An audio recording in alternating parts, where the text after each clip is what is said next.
bienvenue dans l'épisode 9 de Data Talks, la série vidéo de Splunk dans laquelle des experts de la donnée décryptent pour nous les nouvelles tendances data. Je suis Audrey Williard, Senior Content Marketing Manager chez Splunk, ou plus simplement dit, la voix française de Splunk. J'ai le plaisir aujourd'hui d'accueillir Mick Lévy, qui est un grand acteur des data en France. Bonjour Mick et merci d'avoir accepté notre invitation avec nous. Bonjour Audrey, merci de l'invitation surtout. Alors, Mick, vous êtes un militant pour, je cite, une exploitation intensive et responsable des données et de l'IA. Cela se traduit en fait de différentes façons. Vous êtes directeur de l'innovation chez Business et Décision et vous accompagnez des projets data depuis plus de 20 ans. Vous êtes aussi l'auteur du livre à succès « Sortez vos données du frigo ». On peut aussi vous voir en tant que conférencier sur les thématiques IA et data.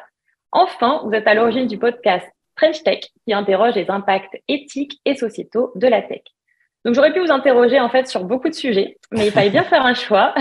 Du coup, comme un peu votre dada en ce moment, c'est le data mesh, on s'est dit, allez, banco. Donc, l'épisode d'aujourd'hui va porter sur le data mesh. Sujet passionnant, on va le voir. Audrey, avant de démarrer, j'ai une requête très spéciale. Est-ce qu'on pourrait se tutoyer? Je suis très mal à l'aise dans le vouvoiement. C'est bon pour moi, les invités ont toujours raison. Alors, super. C'est parti. Bon, alors on peut commencer comme ça, Audrey. Merci. Ça marche. Alors, Mick, on part toujours d'une définition. Donc, tout simplement, ma première question, est-ce que tu peux nous donner une définition du data mesh? Et comme je suis un peu francophile, on dit aussi maillage de données en français. Alors, quelle est ta définition? Alors exactement. Donc le data mesh, ce qui est passionnant, c'est que c'est un cadre de travail, un framework complet pour aller vers l'entreprise data-driven. En fait, depuis des années, maintenant des décennies, on rame en data à cause de ce que j'appelle la tragédie des silos. Et je crois que le terme est faible. C'est-à-dire que les données sont silotées partout dans l'entreprise. Et puis nous, on a besoin de les croiser pour correctement les exploiter, amener des décisions qui soient de plus en plus data-driven. Depuis 40 ans, au moins 30 en tout cas, on lutte contre cette tragédie des silos en cherchant à centraliser toujours plus les données. Donc, ça nous a donné des dataware, des data lake, des data hub, toute cette grande ère-là de la centralisation des données. Et puis aujourd'hui, le data mesh dit arrêtons de lutter contre la tragédie des silos et plutôt que de lutter contre la tragédie des silos, allons jouer avec elle. Alors, comment on va jouer? C'est qu'on va tirer parti justement de ces silos pour créer une organisation et tout un cadre de travail complet qui va permettre de tenir compte du fait qu'il y a cette tragédie des silos et d'être efficace grâce à elle et avec elle. Et in fine, le data mesh, on va voir que c'est pas une techno, c'est une approche qui mêle de la technologie, de l'organisation, des compétences, de la gouvernance, des processus et qui embarque finalement toute l'organisation pour devenir une véritable entreprise data-driven. Et j'ai un peu tendance à faire une autre image. Et pour ça, je vais m'aider d'un super-héros, Spider-Man, que j'ai amené avec moi. Je ne suis pas le seul invité de cet c'est une première. On a Spider-Man aussi. Pourquoi? Parce que Spider-Man, c'est le super-héros le plus agile de toute la galaxie des super-héros. On le sait bien. Et en plus, il est super fort. Et donc, grâce à son agilité, on va pouvoir aller vers l'entreprise data-driven. Le data mesh, c'est un peu comme si c'était Spider-Man lui-même qui venait finalement redéfinir tous les concepts de l'entreprise data-driven. Et puis, évidemment, c'est lui qui lance des toiles, des mèches. Bon, c'est une image qui va rester, je pense. Spidey, je te remets en place. Alors, donc voilà pour la définition avec l'aide d'un autre personnage. Est-ce que tu peux aussi nous dire, est-ce qu'il y a des principes fondamentaux autour du data mesh? Alors oui, complètement. Le data mesh, finalement, c'est 4 piliers qui viennent définir complètement ce concept-là. Le premier pilier, qui est le plus impactant, c'est celui d'aller vers une organisation des données par domaine. Donc, ça veut dire quoi? On va créer des domaines de données qui vont être très, très proches d'une réalité business. On va créer peut-être des domaines par département, par service, par direction de l'entreprise, éventuellement par produits distribués ou par grandes problématiques business de l'entreprise en tout cas. Et on va nommer des gens au sein de ces domaines pour à la fois valoriser et à la fois gérer tout le patrimoine de données qui sont dans le périmètre du domaine.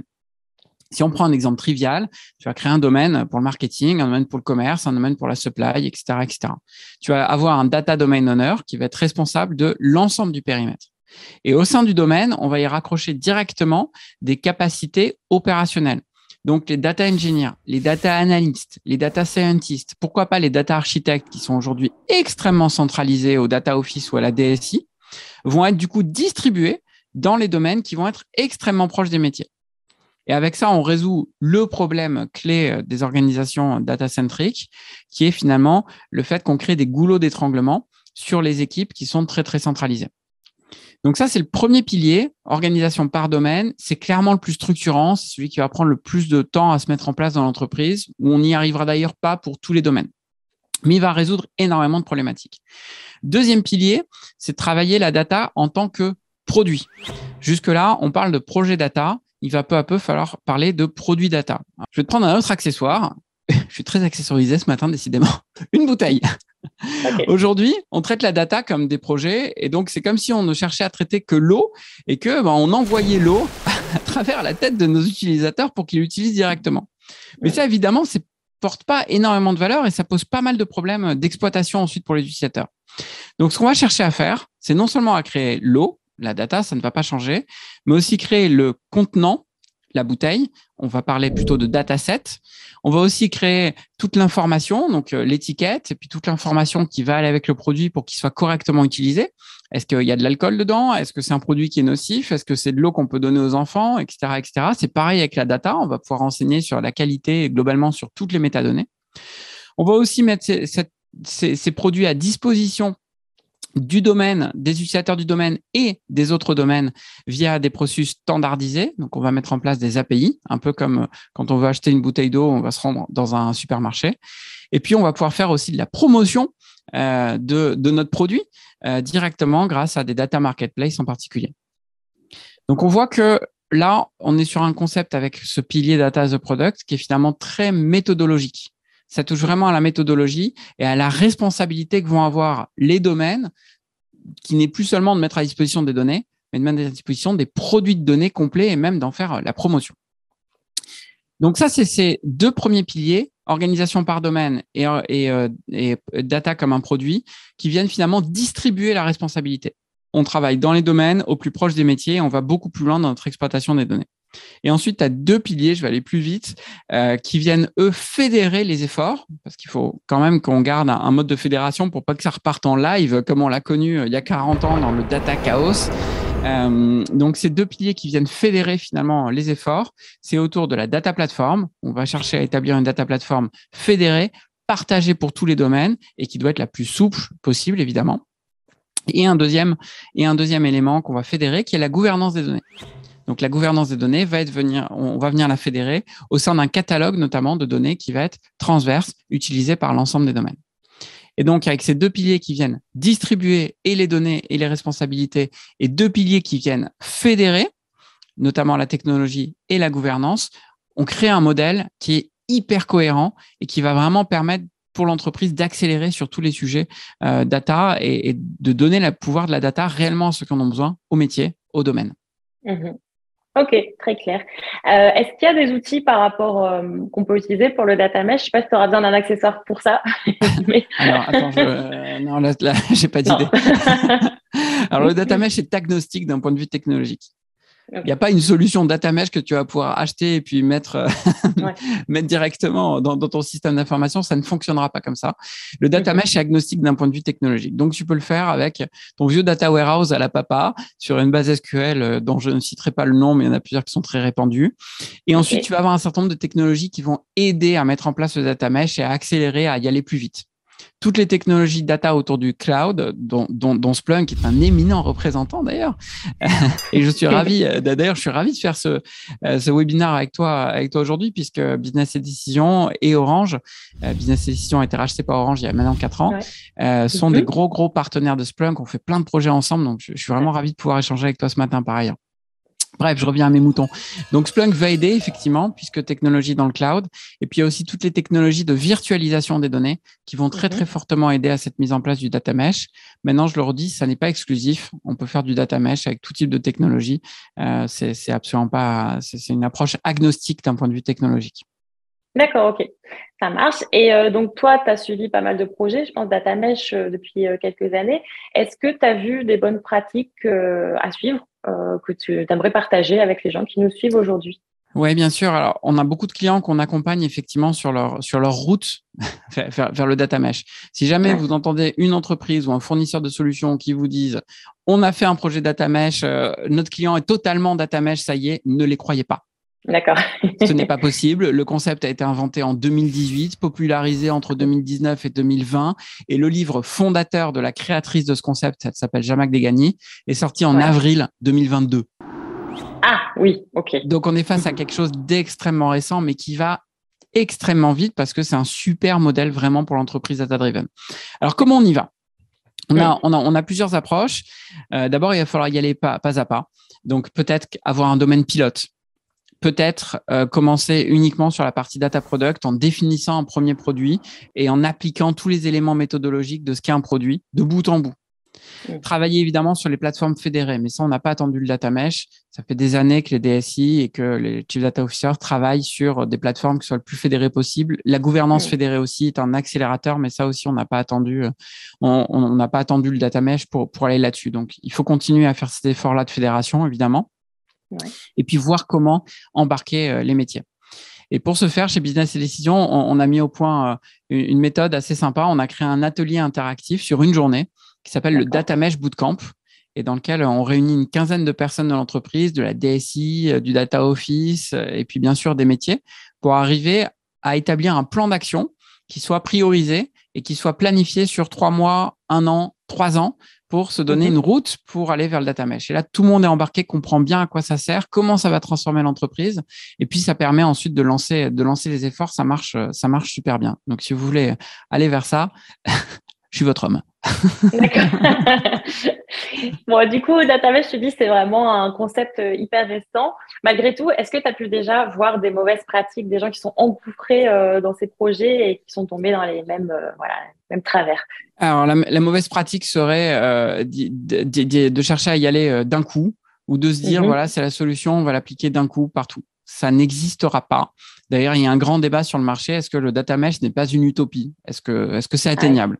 Alors, moi, je vais être très, très clair. Le data mesh est une utopie totale.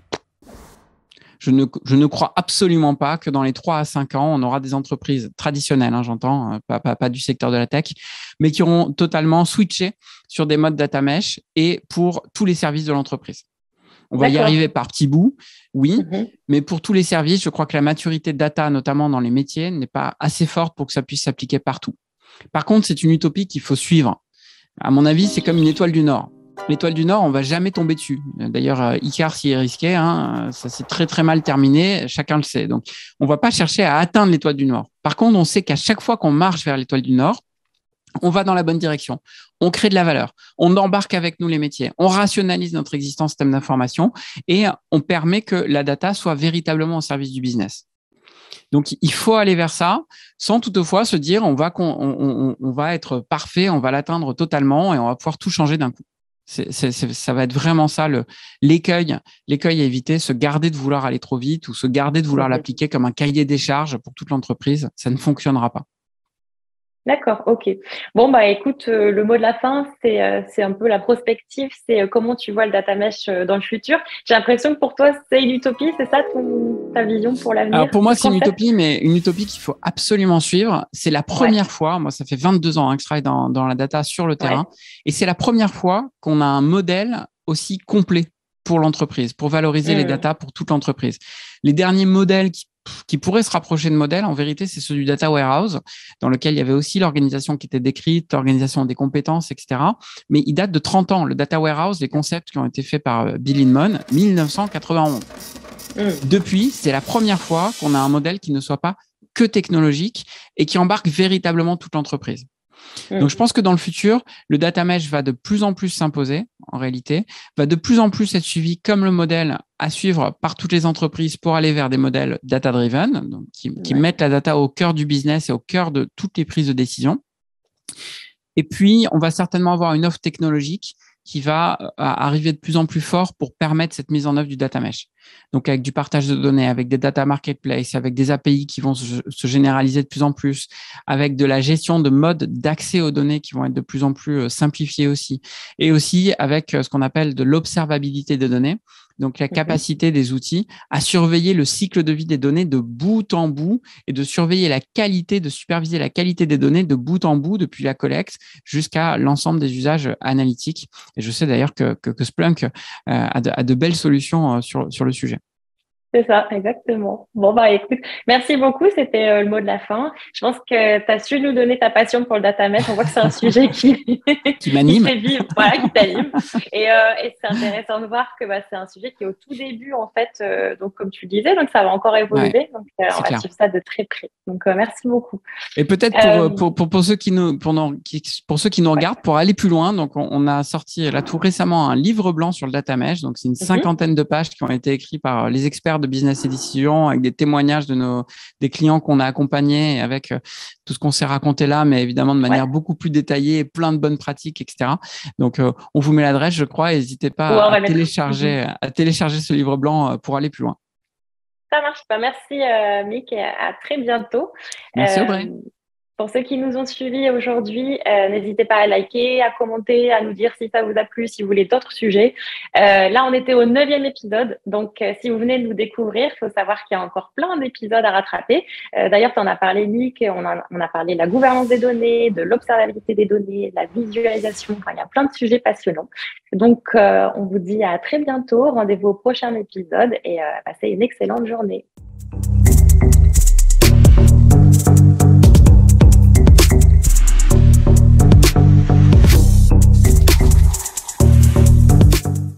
À bientôt.